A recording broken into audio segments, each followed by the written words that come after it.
এবার সেই আইনজীবীর বিরুদ্ধে মামলা করবেন মারিয়া মিম। সেলিব্রিটি ক্রিকেট চ্যাম্পিয়ন্স ট্রফি 2025 নিয়ে অশ্লীলতার অভিযোগে 6 মডেল অভিনেত্রী ও 3 নির্মাতাকে লিগ্যাল নোটিশ দেওয়া হয়েছে। বাংলাদেশ সুপ্রিম কোর্টের আইনজীবী মোহাম্মদ জাকির হোসেন মডেল অভিনেত্রী মারিয়া মিম, সিনথিয়া ইয়াসমিন, কেয়া পায়েল, মারুফা আক্তার জামান, শাম্মী ইসলাম, নীলা ও আলিশার বিরুদ্ধে লিগ্যাল নোটিশ পাঠিয়েছে। এই ঘটনায় সেই আইনজীবীর বিরুদ্ধেই ক্ষোভ প্রকাশ করেছেন মডেল মারিয়া মিম। তার দাবি, জাকির হোসেন ভাইরাল হতেই তার বিরুদ্ধে এমন পদক্ষেপ নিয়েছে।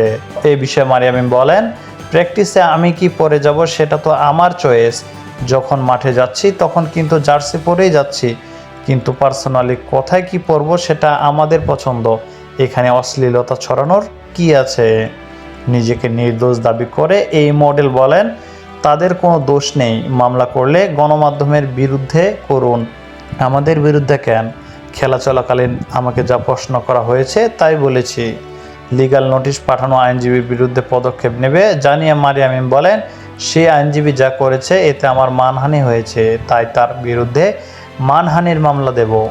বিশেষ করে তার কর্মকাণ্ডের পর পুরনো ক্লিপগুলো নতুন করে ভাইরাল হয়েছে, এতে করে আমার মানহানি হয়েছে।